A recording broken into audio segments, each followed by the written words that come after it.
O plano de Deus é um plano que não é um mesmo plano para todo mundo.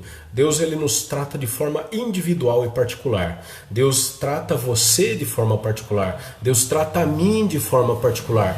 Deus trata cada um de nós de forma particular. Por quê? Porque eu e você temos problemas diferentes. Nós podemos ter as mesmas características, por exemplo, saúde, um problema financeiro, um problema de relacionamento, são problemas gerais, mas o problema financeiro de uma família é diferente do problema financeiro da outra. Um problema de relacionamento de uma família é diferente do problema de relacionamento de outra família. A gente trata sempre de uma forma global, né? Problema de relacionamento, problema na família. Mas que problema é?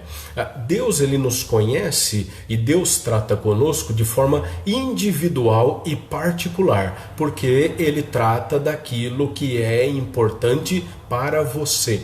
Por isso, o plano de Deus ele é tão maravilhoso, porque o plano de Deus ele trata cada um de nós dentro da individualidade, da particularidade que nós temos e tanto precisamos. Então, estudando o maravilhoso plano de Deus para você, estudando o maravilhoso plano de Deus para nós, eu quero ler com você 2 Coríntios 5:18. 2 Coríntios 5:18. Nós vamos ler esse texto e a partir dele nós vamos ler outros tantos textos, porque é a palavra que nos ensina, é a palavra que nos edifica, é a palavra que constrói em nós, na nossa alma, na nossa história, no nosso coração, princípios eternos, princípios que nos norteiam e nos levam sempre ao triunfo e à vitória, sempre que obedecemos a palavra do nosso Deus. 2 Coríntios 5:18. Deus nos reconciliou consigo mesmo por meio, através de Cristo, e nos deu o ministério da reconciliação. Hoje nós, vendo dentro do nosso tema o maravilhoso plano de Deus para você, nós vamos ver que um dos planos de Deus para nós é restaurar a comunhão quebrada, restaurar a comunhão que foi danificada com o passar dos nossos dias. Sempre vale a pena restaurar os relacionamentos. Sempre vale a pena restaurar os relacionamentos. Uma vez que a vida ela consiste em aprender a amar, Deus quer que nós valorizemos os relacionamentos e nós tenhamos sempre uma disposição, sempre nos esforcemos para manter os relacionamentos em vez de descartá-los. Isso é muito importante dentro dos dias que nós estamos vivendo. Nós vivemos numa geração, não estou falando particularmente desse tempo que nós estamos vivendo agora, mas a nossa geração é uma geração que ela é marcada por descartar pessoas. O que é que nós descartamos? Nós descartamos aquilo que para nós não tem uso. Nós descartamos aquilo que para nós não tem importância, não tem valor, não serve para nada. O que você descarta? Você joga fora o lixo. Você joga fora aquilo que não tem importância e valor para você. É exatamente dentro dessa linha de pensamento e dentro dessa maneira de se relacionar, essa maneira errada e doentia que a sociedade tem se relacionado, que as pessoas elas são transformadas em coisas, em objetos. Elas são importantes enquanto podem ser manuseadas, enquanto elas podem ser úteis, enquanto elas podem te trazer algum tipo de benefício, de lucro, de uso, enquanto elas servem como moeda de troca. A partir do momento que aquela pessoa ela não faz parte mais do seu plano, ela não tem mais nenhuma utilidade para você, ela é descartada. Essa é a característica geral dos relacionamentos, muitos deles hoje em dia. Relacionamentos ruins, relacionamentos errados, conturbados, abusivos, violentos, não fisicamente na grande maioria das vezes, mas na maneira como as pessoas se tratam, a maneira como as pessoas se usam, e isso nós devemos descartar dos nossos relacionamentos. Isso gera desacordo, conflito, mágoas. Como é difícil e como é ruim você se perceber sendo usado por outra pessoa, sendo usado para o benefício de alguém. A pessoa usa você como uma ferramenta, como um meio para conquistar aquilo que ela quer, aquilo que ela deseja ou aquilo que ela precisa. Isso é danoso, isso é terrível. Nós devemos então investir em relacionamentos que sejam relacionamentos de bênção, relacionamentos diferenciados, relacionamentos que tragam bênção, relacionamentos que construam coisas e vitórias, que construam valores que sejam eternos no coração das pessoas. Eu quero ler com você Filipenses 2, 1 e 2. Filipenses 2, 1 e 2. O apóstolo Paulo ele escreve aqui esse texto mostrando o que e como é bom o relacionamento uns com os outros. Veja lá, Filipenses 2, 1 e 2. Se por estarmos em Cristo, nós temos alguma motivação, alguma exortação de amor, alguma comunhão no Espírito, alguma profunda afeição e compaixão, completem a minha alegria, tendo o mesmo modo de pensar, o mesmo amor, um só Espírito e uma só atitude. O que Paulo ensina aqui é que toda habilidade que nós possamos ter de nos darmos bem com as pessoas é simplesmente uma marca de maturidade espiritual. Veja o que ele diz. O que ele roga é que se nós, por estarmos em Cristo, nós não devemos ter nenhuma outra motivação a não ser vivermos pelo Senhor. Veja, se há alguma comunhão no Espírito, alguma profunda afeição, compaixão, completem a minha alegria, tendo o mesmo modo de pensar, a mesma maneira de amar e um só Espírito e uma só atitude. Por quê? Porque nós estamos em Cristo Jesus. Só aqui nós poderíamos conversar muito tempo, mas para nós resumirmos o que Paulo está falando em Filipenses 2, 1 e 2, Paulo está falando o seguinte: só há uma maneira de nós vivermos unidos, de nós termos relacionamentos estreitos, íntimos, reais, verdadeiros, sem dar, sem receber, sem troca, sem ser sem tomar as pessoas como objeto, sem nenhum interesse outro a não ser a bênção e o cuidado do outro. Só há uma maneira: quando nós estamos em Cristo Jesus. Ou seja, quanto mais maduro, quanto mais ligado, mais colado eu estou no Senhor, melhor vai ser o meu relacionamento com Cristo, comigo e com as pessoas. Qual é o segredo de pessoas que não conseguem se relacionar? O grande segredo é que falta relacionamento com Cristo. Ora, se eu aprendo do Senhor, que é o mestre do relacionamento, a me relacionar com as pessoas sem interesse, e esse é o grande ponto.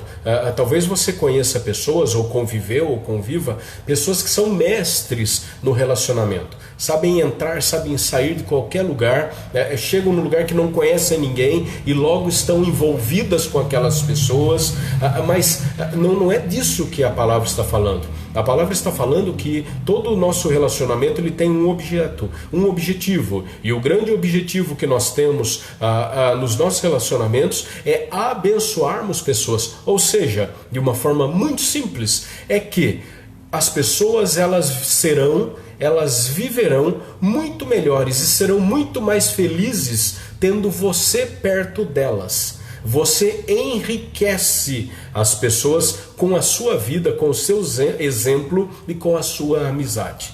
É isso que a palavra está falando. É a maneira como nós promovemos a paz. Isso é tão importante que Jesus, lá em Mateus capítulo 5, verso 9, preste atenção, Mateus 5, 9, Jesus nos ensina assim: Bem-aventurados são os pacificadores, porque serão chamados filhos de Deus. São felizes, e muito mais do que felizes e abençoados são aqueles que promovem a paz.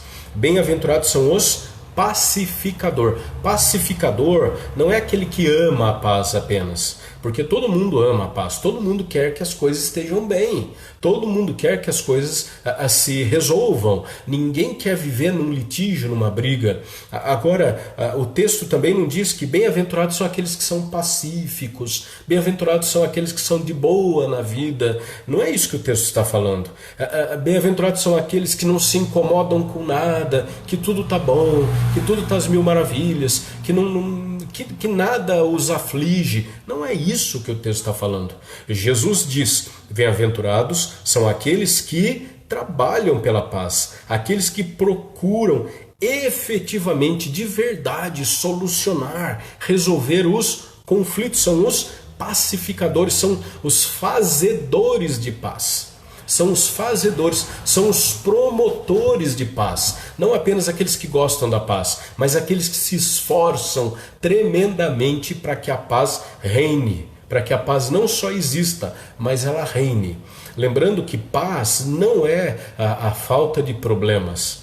A paz não é a falta do contraditório. A paz não é a falta de pessoas que nós não concordamos. Há como nós termos paz mesmo não concordando com as pessoas. E é isso que nós devemos entender, e é isso que eu quero convidar você a conversarmos juntos hoje, a entendermos o que a palavra fala ao nosso coração. Por isso nós somos chamados a restaurar a comunhão que foi rompida, a comunhão que foi quebrada, porque felizes são os promotores da paz. Mas o que significa então pacificar? Pacificar é trazer paz.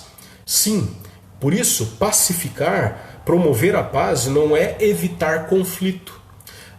Tem um problema, eu vou evitar o conflito para que haja paz. Você não resolve um problema simplesmente por negar o problema. Você não resolve um problema simplesmente porque você não fala sobre ele. Vou dar um exemplo muito simples. Nós estamos vivendo como mundo, como humanidade, estamos vivendo num dos momentos mais terríveis da nossa história por conta da pandemia que o mundo está inserido. Vamos fazer um exercício aqui. Vamos fazer de conta que nós nunca mais vamos ler, ouvir e falar sobre a doença. Nós não vamos falar nela. Sabe por quê? Porque se a gente não falar dela, simplesmente a doença acaba. É verdade isso? É claro que não. Por isso, evitar o conflito não quer dizer que você não vai falar. Evitar conflito não quer dizer que você vai negar o problema, mas fugir de um problema, fingir que ele não existe, ter medo de falar dele, não é a maneira correta de nós resolvermos os problemas. É engraçado porque Jesus é o príncipe da paz e Jesus nunca teve medo de conflito. Jesus nunca teve medo de uma posição controversa ou contrária a dele. Mas o que é o real de tudo isso daí? Promover a paz, então, não é evitar conflito, mas, por outro lado, algumas vezes nós precisamos evitar o conflito, outras vezes nós precisamos criar o conflito. Como assim criar? Quer dizer que a gente tem que sair brigando com todo mundo? Não. A palavra do Senhor diz que nós devemos ter a nossa palavra temperada e nós devemos abençoar as pessoas e motivar as pessoas a terem uma vida bonita, santa diante do Senhor. E a palavra do Senhor, quando ela é dita por nós e quando nós vivemos, você e eu, vivemos debaixo da palavra do Senhor, na centralidade da palavra, sendo dirigidos pela palavra, nós automaticamente vamos criar conflito. Por quê? Porque nós estaremos vivendo na contramão do ensino das pessoas. As pessoas dizem, faça o que der na sua cabeça e aí você vai ser feliz. E você diz, não, eu não vou viver assim. A minha regra de fé e prática não é o que eu penso, é o que a palavra me orienta. Você cria um conflito. As pessoas vão dizer, faça o que você tiver que fazer para ter lucro, para subir na vida, mesmo que você tenha que mentir, mesmo que você tenha que fazer jeitos, mesmo que você tenha que passar pelas pessoas, pisar na cabeça das pessoas para subir, usar as pessoas de escada, e você diz, não, eu não vou fazer isso. Eu nunca vou fazer isso com as pessoas. Eu não tenho coragem de fazer isso. Não porque eu sou muito bom e muito honesto, muito justo, mas porque a palavra diz que eu não posso ser assim. A palavra me diz: você tem que ser luz e sal e não trevas. Está entendendo como às vezes o conflito ele é importante?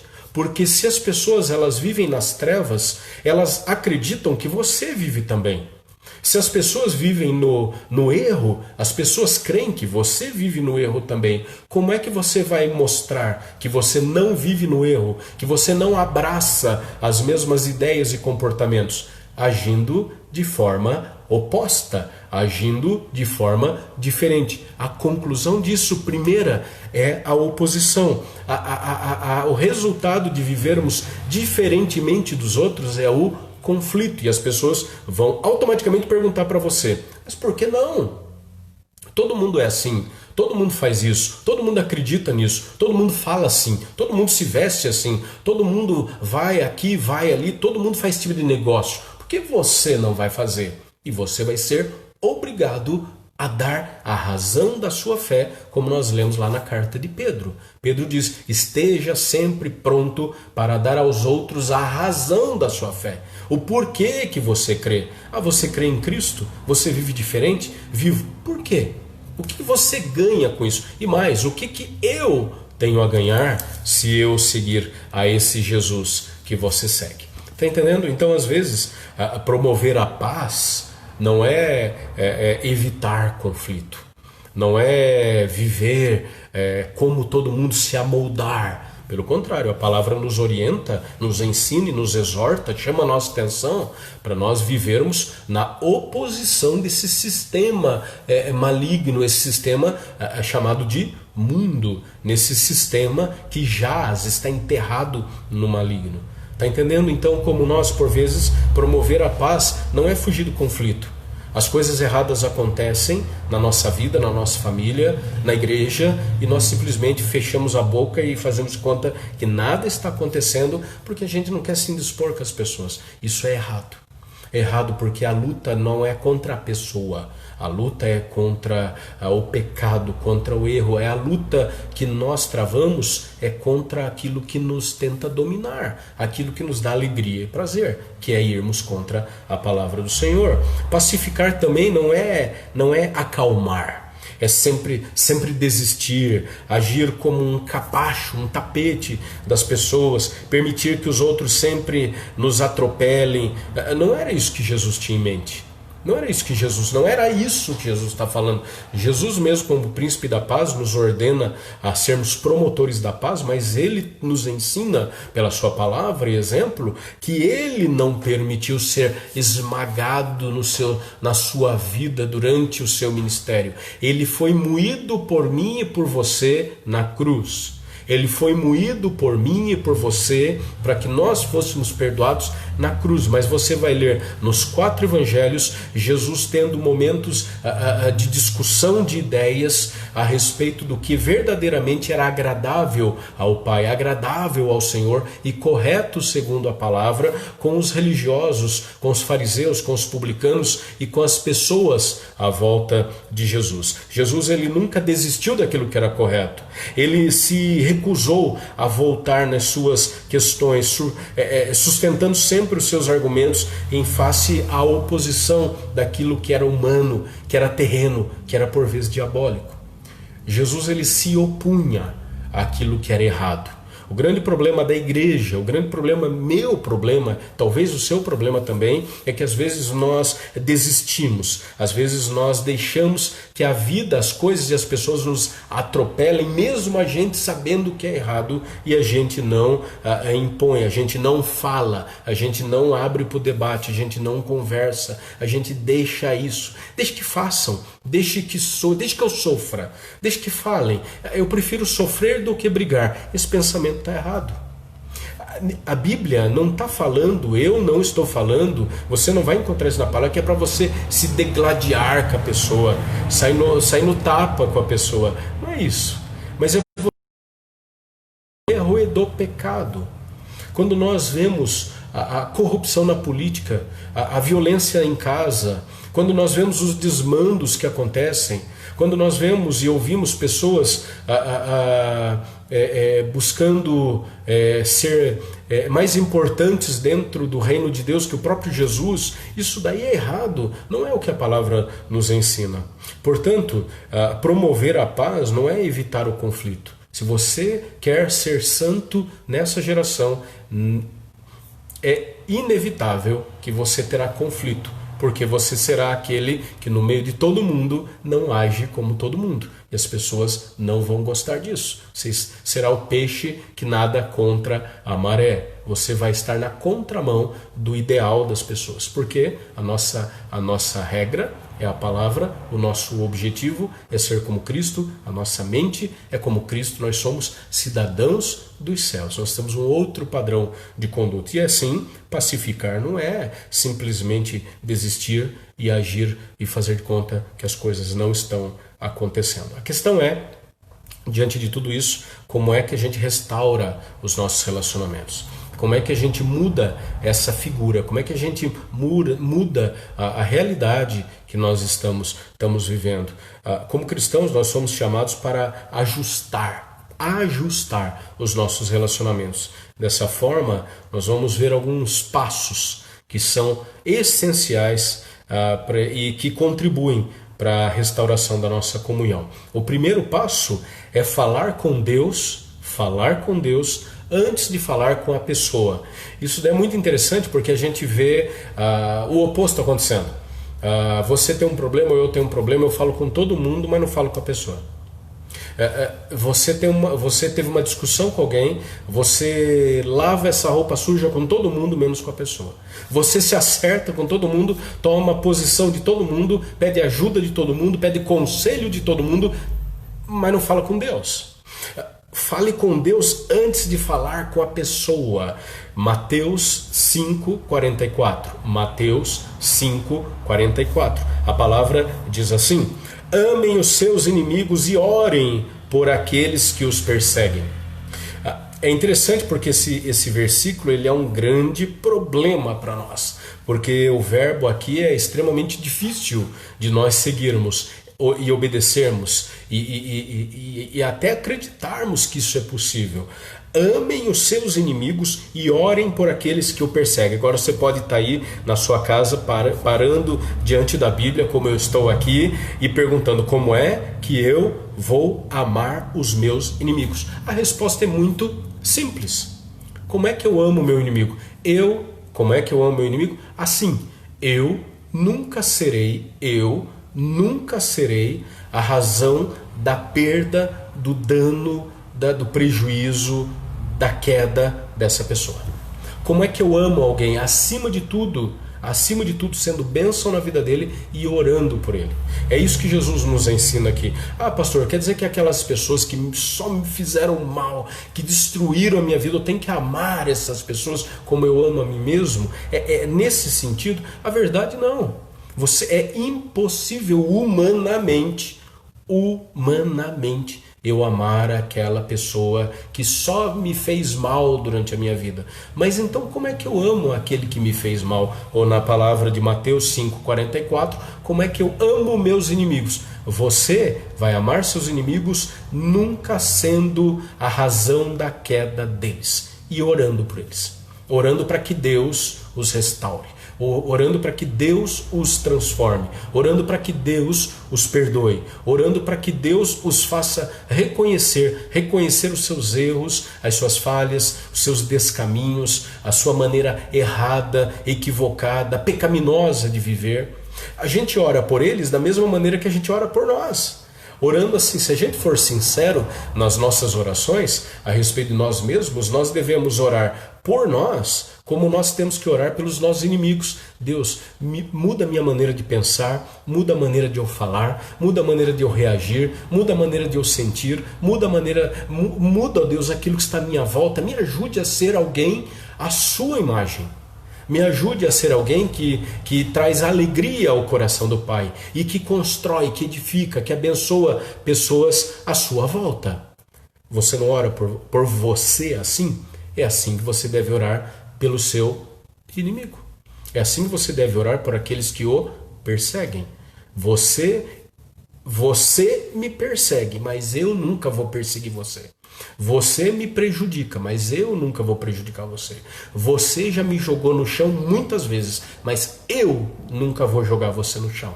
Tá entendendo? É isso que a Bíblia chama de orar pelos seus inimigos. Por isso, não é tão difícil de nós entendermos. É difícil, claro, e é por isso que é um grande desafio nós praticarmos, porque nós temos a tendência, desde sempre, do momento que a gente nasce ao momento que a gente morre, a gente tem a tendência natural de amar aqueles que nos amam, de sermos bons e generosos com aqueles que são bons e generosos para conosco. Por isso que a Bíblia ela é tão desafiadora a cada um de nós. Então, qual o primeiro passo para eu restaurar a comunhão? Primeiro, Provérbios diz, um dos provérbios diz que a raiva é má conselheira. A raiva é má conselheira. Se e todas as vezes que eu ou você conversamos com alguém, agora eu vou resolver isso. Eu vou resolver isso. Sempre que você ou eu falamos assim, eu vou lá resolver isso. Você fala no momento da raiva. A raiva é má conselheira. A raiva não traz sabedoria. É isso que Provérbios está falando. O mau conselheiro é aquele que não tem sabedoria para mostrar o melhor caminho, o caminho do acerto e não do erro. Toda vez que eu falo com a pessoa, toda vez que eu falo com os outros, antes de falar com Deus, eu estou agindo no meu impulso, eu estou agindo na minha sabedoria, estou agindo segundo o meu coração. Então, a sabedoria humana, ela é pó. A justiça humana é trapo de imundície. As minhas justiças são injustas ilimitadamente. Então, qual é a maneira correta para eu restaurar a comunhão? A maneira correta, primeiramente, é falar com Deus antes de falar com a pessoa. E quando nós falamos com Deus, às vezes, você não precisa nem se acertar com a pessoa. Por quê? Porque Deus é um Deus tão gracioso e conhece tão profundamente o nosso coração, Ele nos sonda e nos conhece e sabe por onde nós andamos, Ele conhece nossos passos, conhece a nossa vida e todos os dias da nossa vida foram escritos e determinados por Ele sem que nenhum deles ainda houvesse. Deus é o Deus que sabe como a gente é. Quando a gente sinceramente se entrega ao Senhor e coloca o nosso problema, coloca a nossa questão na presença do Senhor, o Senhor, Ele nos aconselha, o Senhor nos dirige e o Senhor entra em ação na vida da outra pessoa também. A pessoa ela é transformada pelo poder da oração. Não porque eu orei, mas porque Deus mudou a pessoa. É essa que é a grande, talvez a maior de todas as vantagens, usando essa linguagem fácil da gente entender, talvez essa seja a maior de todas as vantagens de você falar com Deus antes de falar com a pessoa. Porque Deus ele está fazendo uma obra que você não é capaz de fazer.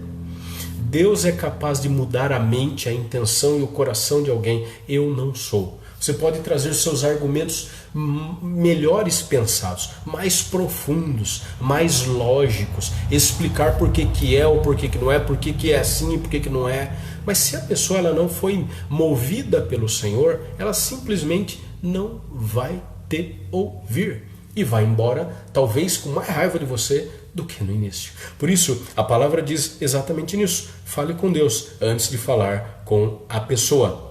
Uma segunda sugestão, um segundo passo para a restauração é tome sempre a iniciativa. Vá à frente, mas depois de ter orado.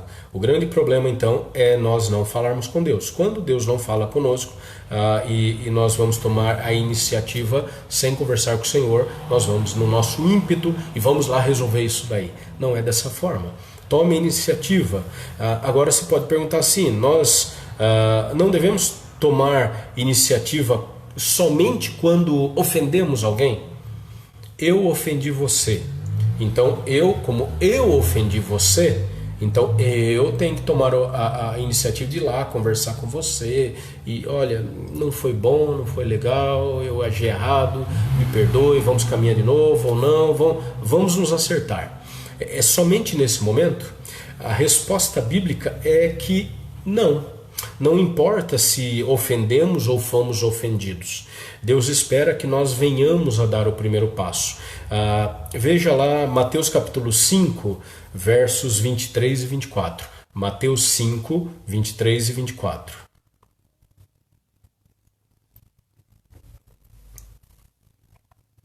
Portanto, se você estiver apresentando a sua oferta diante do altar e ali se lembrar que o seu irmão tem algo contra você, deixe a sua oferta ali diante do altar e vá primeiro reconciliar-se com o seu irmão. Depois, volte e apresente a sua oferta. Se você lembrou que alguém tem algo contra você, vá lá, tome a iniciativa e restaure a comunhão perdida. Restaurar a comunhão perdida é importantíssimo para Jesus. Por isso que ele ordenou isso a nós em Mateus 5, 23 e 24. Então não importa se você ofendeu ou se você foi ofendido. Tome a iniciativa. Mas quando é que nós tomamos a iniciativa? Depois de termos seguido o primeiro passo. Qual é o primeiro passo? Fale primeiro com Deus antes de falar com a pessoa. Fale primeiro com Deus antes de falar com as pessoas. Esse é o...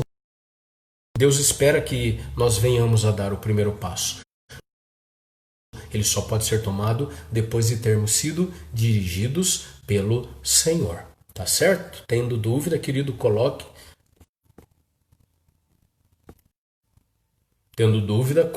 aí, vamos conversando. Um terceiro caminho para nós restaurarmos a nossa comunhão é Filipenses 2:4. Filipenses 2:4. Cada um cuide não somente dos seus interesses, mas também dos interesses dos outros. Esse é um grande problema. Como é que eu vou tomar conta do interesse do outro? O que é o terceiro passo? Tenha compaixão pelo sentimento das pessoas. Tenha compaixão pelo sentimento das pessoas. O grande mal da nossa humanidade, da raça humana, é a falta de compaixão. É a falta de respeito, é a falta de termos, de sentirmos a dor do próximo, de nos colocarmos na brecha, colocarmos no lugar do outro, no sofrimento do outro. É por isso que as pessoas estão sofrendo e vão conversar com pessoas, e a pessoa que está ouvindo os dramas, o problema, o sofrimento, a tristeza de alguém, essa pessoa que não tem compaixão pelo sentimento dos outros diz: para de bobagem, é frescura isso, todo mundo passa por isso, tem gente que sofre mais que você, para com isso, largue mão, deixa pra lá. São palavras que são a demonstração de nós não termos compaixão pelo sentimento dos outros. Nós precisamos usar mais os ouvidos e menos a boca. O grande problema das pessoas Você nunca, e eu também nunca, ouvi pessoas que brigaram por estarem quietas. Você já ouviu pessoas que entraram numa discussão ferrenha porque os dois estavam quietos? Não.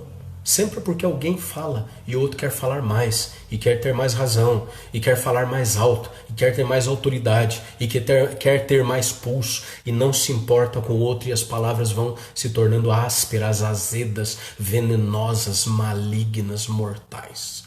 A palavra que deveria ser um bálsamo, ela se torna uma espada que entra no profundo do coração das pessoas. E além de solucionarmos as desavenças, nós as aumentamos mais e mais. Veja comigo lá em Provérbios 19:11. Provérbios 19:11. A sabedoria do homem lhe dá paciência. A sua glória é ignorar as ofensas. A sua glória, a sua vitória, a sua alegria, aquilo que faz bem para a sua alma é ignorar as ofensas. A minha glória não é vencer a discussão. A minha glória não é provar que eu estou certo. A minha glória não é derrubar o outro no argumento. A minha glória é ter o sentimento de ignorar, de deixar para lá a ofensa. Mas deixar para lá porque eu não me permito ofender. A ofensa, ela tem poder sobre aquele que deixa a ofensa entrar no seu coração.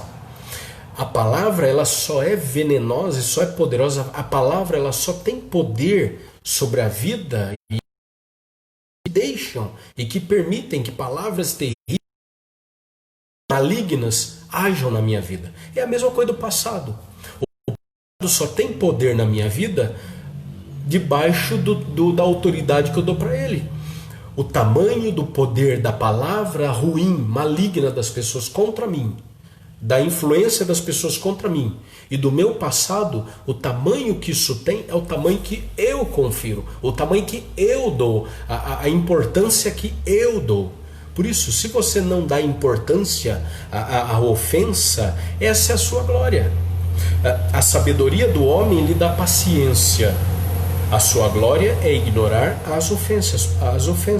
Provérbios 19, 11. Então, é sacrificante absorver pacientemente a raiva dos outros, sobretudo quando ela é mentirosa, é infundada, é uma crítica que você não merece, é uma situação que você não tem culpa nenhuma. As pessoas agem malignamente, ardilosamente. Elas vão pensando, como diz na linguagem dos salmistas, vai maquinando mal contra você. Elas deitam e elas ficam pensando, como é que eu vou fazer para prejudicar tal pessoa? E aí elas ficam articulando e maquinando aquilo dentro da sua mente, do seu coração. Isso nos faz sofrer.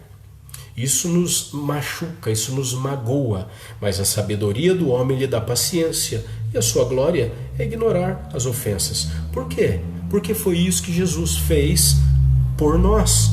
Ele suportou, Jesus suportou por você, no seu lugar, no meu lugar. Jesus suportou uma fúria infundada e maliciosa para nos salvar. Jesus sofreu toda a ira do pecado para nos salvar. Então, se nós somos seguidores e vivemos debaixo da instrução de Jesus, nós devemos agir assim sabiamente. E você fazendo isso, você vai ter paz no seu coração. Você vai ter tranquilidade na sua vida.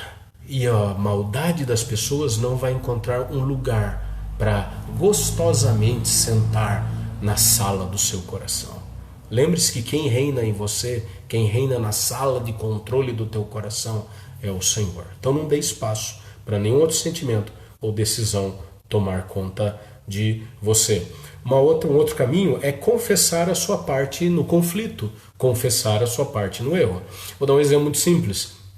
Você pega um casamento que não vai bem, o marido e a mulher querem se separar. Aí você conversa com a esposa. Qual é o problema? O problema é ele. Aí você conversa com o marido. Qual é o problema? O problema é ela. Nenhum dos dois tem erros. Nenhum dos dois tem fragilidades. Nenhum dos dois agiu errado. Nenhum dos dois falou o que não devia. Agiu precipitadamente. Nenhum dos dois. Não é a maneira correta de nós restaurarmos os nossos relacionamentos. E outra coisa, não adianta você simplesmente reconhecer a tua parte do erro e o outro não reconhecer. Porque isso não é um relacionamento saudável, sadio, construtivo. Não vale a pena. É a mesma coisa de um casamento. Se o reconhece o seu erro, ou só a mulher reconhece a sua parte do erro, vivendo juntos, eles continuarão brigando até um ponto deles se odiarem, até o ponto de alguma coisa pior, mais drástica acontecer, como infelizmente a gente vê que acontece todo. Por quê? Porque os problemas não foram sanados, a conversa não foi honesta e a mudança não foi dos dois. Se os dois não mudarem, o relacionamento não tem futuro. Da mesma forma, os relacionamentos não têm futuro se aquele que está errado não confessar o seu erro e não abrir mão dele. Mateus capítulo 7, verso 4. Mateus 7, 4. Como você pode dizer ao seu irmão: deixe-me tirar o cisco do seu olho, quando há uma viga no seu? Eu quero tirar um cisco do seu olho, mas tem uma trave, uma viga nos seus olhos. Tem uma tora no seu olho, mas quer tirar o cisquinho do olho do outro. Essa maneira como Jesus usa, essa maneira comparativa que Jesus está falando, é exatamente isso. Quando eu reconheço o meu próprio erro, as minhas transgressões, as minhas falhas, e em contrapartida o outro também reconhece, o relacionamento ele se torna real, ele se torna íntimo e se torna verdadeiro, construtivo, positivo, abençoador. Se um só reconhece, se um só muda, o relacionamento, seja de amizade, seja marido e mulher, seja sociedades numa empresa, que seja no relacionamento que você tiver, se só um ceder e só um mudar e outro continuar vivendo perversamente, o relacionamento não tem escapatória. A confissão é uma ferramenta poderosa para a reconciliação. É uma ferramenta que tem que ser usada pelos dois ou por todos. Porque quando você fala, olha, temos que resolver essa situação. Tem sim, mas eu não tenho parte, eu não tenho erro. O erro é tudo você. Todos os erros são seus. A parte do conflito é sua. O problema é seu. Foi você que errou. Eu não errei. Esse relacionamento ele não tem futuro. Ele é um relacionamento venenoso, danoso. É um relacionamento ruim, doentio, que não trará bênção a você, que não trará alegria ao seu coração, que não edificará, ou seja, não trará crescimento a ninguém.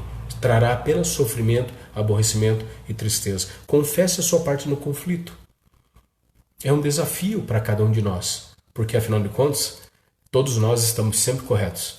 Se você é uma pessoa normal, você não tem erro nenhum. O erro é sempre o outro. O pecador é sempre o outro. O que falou demais foi sempre o outro. O que ouviu o que não devia foi sempre o outro. Lembre-se que não existe fofoca se não tiver ouvido. O problema da fofoca não é falar. O problema da fofoca é ouvir. Sabia? Porque se alguém fala, mas ninguém dá bola, ninguém ouve, aquele que fala, para de falar. Numa comparação muito simples, se você não entendeu ainda, uma comparação muito simples sabe por que as pessoas continuam roubando coisas? Porque tem gente que compra aquilo que foi roubado. Se ninguém nunca mais comprasse carro roubado, peça de carro, por exemplo, ninguém nunca mais roubaria um carro, porque não ia ter o que fazer. Ninguém quer. A gente vê no jornal da nossa cidade todo santo dia aparecendo nas páginas policiais que foi interceptado, que roubou algo ou na cidade ou na zona rural e estava vendendo aquilo. Por que as pessoas roubam? Porque sempre tem alguém para comprar. A fofoca funciona da mesma forma. Sempre tem alguém falando, porque sempre tem alguém ouvindo. Seja parte da bênção, seja parte da solução e nunca do pecado e nunca do problema. Fechando aqui, irmãos, se nós queremos restaurar os nossos relacionamentos, dê ênfase, dê importância para a reconciliação e não para a solução. O importante não é a solução, o importante é a reconciliação. Vamos ler um texto e vou explicar para você. Romanos 12, 18. Romanos 12, 18. Façam todo o possível para viver em paz com todos, especialmente com os irmãos da fé. Tenha todo o empenho, faça tudo o que estiver ao seu alcance para ter paz com todos. No que depender de você, tenha paz com todo mundo. No que depender de você. Então não é realista esperar que todos concordem a respeito de tudo. Em família não é assim. E é engraçado porque a família ela não acabou. E se tem uma coisa que você olhando de fora, olhando humanamente, apenas com a nossa lógica humana, que é tão finita, tão limitada, se tem uma coisa que não tem lógica nenhuma de existir, é família, é casamento. Por quê? Um homem que por si só já é completamente diferente da mulher, fisicamente, mentalmente, o homem é um outro ser, é uma outra criatura, tá certo? Então veja, tem um homem e uma mulher, completamente fisicamente, psicologicamente, completamente diferentes. Um homem, às vezes de uma outra nação, falando um outro idioma, com uma outra cultura, uma outra condição financeira, encontra-se com uma mulher completamente diferente desse homem, se encontram, se apaixonam, casam, constituem família, vivem juntos até a morte, morrem velhinhos, um do lado do outro. Explica isso para mim. Isso é tão maravilhoso, é tão bonito que o apóstolo Paulo usa essa mesma figura para mostrar a importância que Jesus, a quem ele chama de noivo, tem pela igreja, por você e por mim, a quem ele chama de noiva. E da mesma forma como o noivo ele é tremendamente cheio de amor e cuidado, paixão pela sua noiva, assim Jesus ele tem esse amor incomparável por você e por mim, a quem Paulo ele compara com a noiva. O desejo do coração do noivo é ver a noiva. O desejo do coração da noiva é ver e se encontrar com o noivo. É dessa maneira que o Senhor então nos ensina a vivermos. Portanto, a reconciliação se atém, ela está ligada ao relacionamento, enquanto a solução se atém ao problema. Então, de uma forma muito ênfase, dê valor à reconciliação. A reconciliação ela é importante porque a reconciliação ela dá importância ao relacionamento. A minha esposa faz coisas que eu não gosto. O meu marido faz coisas que eu não gosto. O meu pai faz coisas que eu não gosto. Meu filho faz coisas que eu não gosto. Mas não é por isso que você os odeia. Não é por isso que você os abandona. Não é por isso que você vai fazer mal contra eles. Por quê? Porque tem mais coisas que você gosta do que coisas que você não gosta. O que é isso? É reconciliação. A reconciliação tem a ver com o relacionamento e não com não ter mais nenhum defeito. Porque se fosse para uma família permanecer unida só quando ninguém tivesse mais problema, então seria uma família lá no céu, uma família de anjos.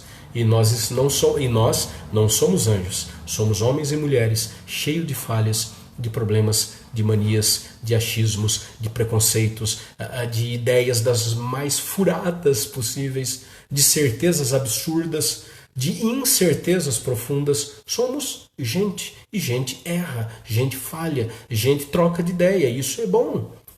A gente muda de opinião e percepção, às vezes também mudamos a nossa postura de fé, às vezes nós abandonamos a nossa postura de pessoas duvidosas e incrédulas para pessoas que realmente amam e dependem de Jesus. Por isso, dê ênfase à reconciliação, ao relacionamento e não a resolver todos os problemas, porque se for ter que esperar todos os problemas da sua vida com todas as pessoas se equacionarem, acabarem, zerarem, nós nunca teremos paz com ninguém. Aliás, essa é a razão principal para que as pessoas tirem a sua própria vida. Fora problemas psicológicos, psiquiátricos, de vício, profundos, mas muitas e muitas pessoas tiraram a sua vida porque elas não conseguiam ter paz nos seus relacionamentos. Então, o nosso foco, a nossa visão, não é vivermos de uma forma que nós não tenhamos problemas. Seria muito bom, mas a gente sabe que isso é irreal, impossível. Por quê? Porque a gente causa muito problema. A gente causa muita discussão. Então as pessoas também. Então o que nós devemos fazer? Como nós devemos agir? Nós podemos restabelecer um relacionamento mesmo quando somos incapazes de resolver as nossas diferenças. Nós podemos caminhar de braços dados sem concordarmos com todos os assuntos, porque mais unem do que aquilo que nos divide. Isso é em casa, isso é no trabalho, isso é na igreja. As pessoas de uma forma maior que dividem o corpo de Cristo, e Paulo fala isso aos Coríntios e fala isso aos Romanos também, não são pessoas que se afastaram ou trouxeram divisões dentro do corpo de Cristo por questão de Bíblia, por questão de fé, ou porque, olha, eu vou sair dessa igreja porque eu quero ter uma vida bonita aos pés de Jesus e essa igreja não quer.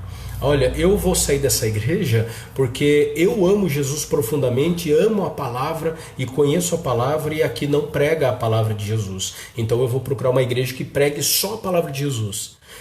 A experiência cristã tem mostrado que não é isso. Na sua esmagadora maioria das vezes não é por isso que as pessoas criam divisões, facções e abandonam o corpo de Cristo. Mas é porque elas focam no problema e porque querem ser os donos da igreja. Isso foge daquilo que o Senhor quer, porque nós desobedecemos um princípio. Romanos 12, 18. Façam o possível para viver em paz com todos. E por isso eu posso caminhar de braços dados mesmo não concordando com tudo. Eu não concordo com todos os teus pensamentos, mas eu amo tanto você que isso para mim não faz problema. Isso não me causa nenhum tipo de embaraço. Eu posso caminhar ao seu lado, mesmo não concordando com tudo que você faz. Eu posso continuar amando a minha família, mesmo não concordando com tudo o que eles fazem, mas no que depender de mim eu vou viver em paz com eles, e no que depender de mim eu vou mostrar a verdade da palavra para que eles sejam transformados. Não que eu vou transformá-los, mas através da oração o Senhor vai transformá-los. Portanto, bem-aventurados os pacificadores, porque serão chamados filhos de Deus. Amém, queridos? Que Deus abençoe você. É um desafio muito grande. É um desafio grandíssimo para nós sermos esses instrumentos de restauração. Somos desafiados pelo Senhor nessa hora. Mas nós vamos orar. Eu tenho aqui alguns pedidos de oração. Se você tiver mais algum pedido de oração, por favor, pode apresentar para que nós estejamos orando.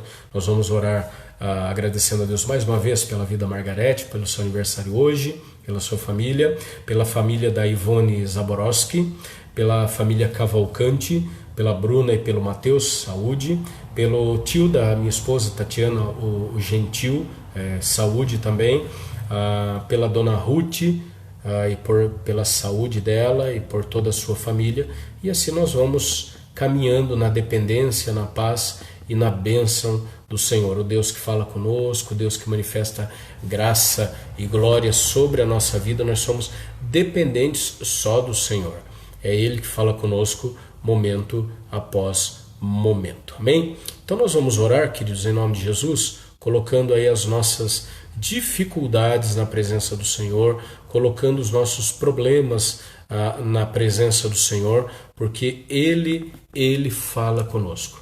Ele fala conosco.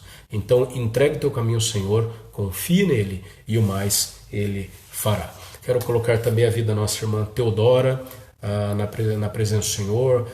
Estive com ela visitando, vendo como a nossa irmã está, já bastante idosa, ela já não pode sair de casa, então que a igreja seja presente na vida dela, orando pela vida da nossa irmã Teodora, colocando a vida da nossa irmã Osmarina também e os seus filhos na presença do Senhor, pedindo que Deus haja com graça e misericórdia na vida, na saúde, na família da nossa irmã Osmarina, assim como na minha vida e na sua vida também, para a glória e honra do Senhor Jesus. Vamos orar?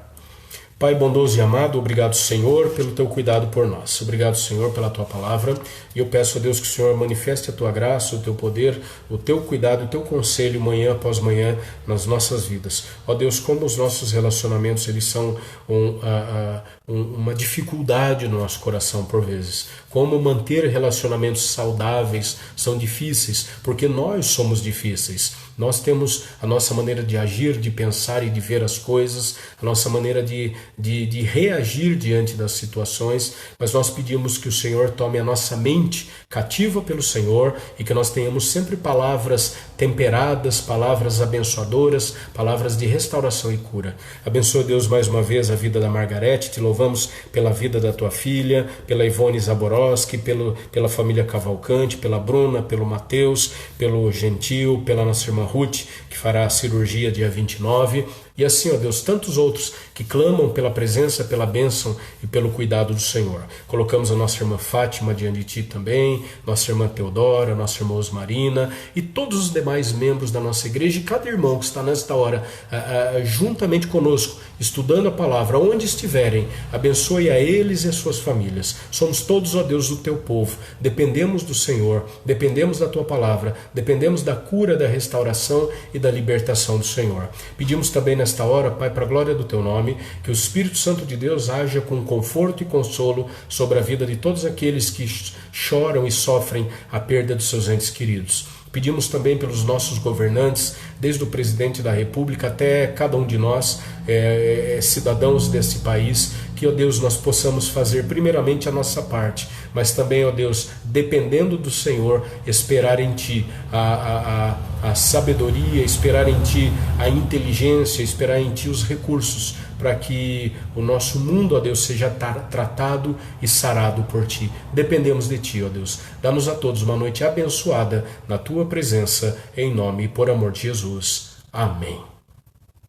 Queridos, Deus abençoe a sua vida, Deus abençoe você de uma forma muito especial. Que a graça, a misericórdia e a paz do Senhor continue acompanhando você dia após dia. E lembrando, domingo, 7 horas, estaremos juntos mais uma vez, ouvindo e celebrando o Senhor, porque a palavra é que muda a nossa vida. Entrega o teu caminho ao Senhor, confie nele e o mais Ele fará. Deus abençoe com a paz do Senhor.